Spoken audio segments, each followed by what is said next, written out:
Ang patuloy na pagtanggi ng Senado na mag-convene bilang impeachment court upang litisin si Vice President Sara Duterte ay maaari umanong isang political strategy. Ito ang pananaw ni Bataan Representative Geraldine Roman, kasabay ng mistulang pagbaliwala umano ng liderato ng Senado sa salitang forthwith na nakasaad sa probisyon ng impeachment sa saligang batas.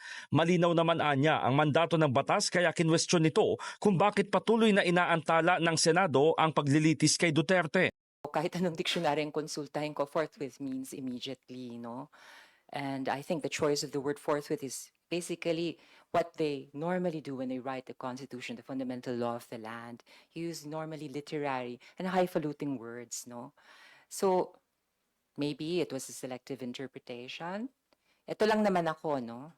Paliwanag ni Roman, itinuturing na isang malaking isyung pang-eleksyon ng mga senador na re-electionists ang impeachment case kaya naaantala ang proseso. Sa kabila nito, nananatiling positibo ang kongresista na ikokonsidera ni Senate President Cheese Escudero ang kanilang posisyon at aaksyonan na ang impeachment alinsunod sa saligang batas. If we go on with impeachment case at this point, baka yung mga tumatakbong senador ay maapektuhan.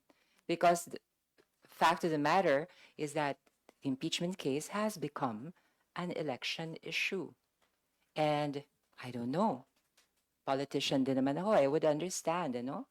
But then, who would admit that? But I have this gut feeling. But nevertheless, to my hope that our friends in the Senate, led by, would reconsider and be more, I don't know, how should I say it? Ang kanilang trabaho na galang i-uphold ang what is stated clearly in the Constitution. Banat naman ni House Deputy Majority Leader Paulo Ortega V, matatanda na ang mga senador at alam na nila ang responsibilidad, sabay giit na ito ay isang leadership call. In the heart of changing lives, ito si Brigada Haji Caaminyo ng 105.1 Brigada News FM Manila, the Music and News Authority.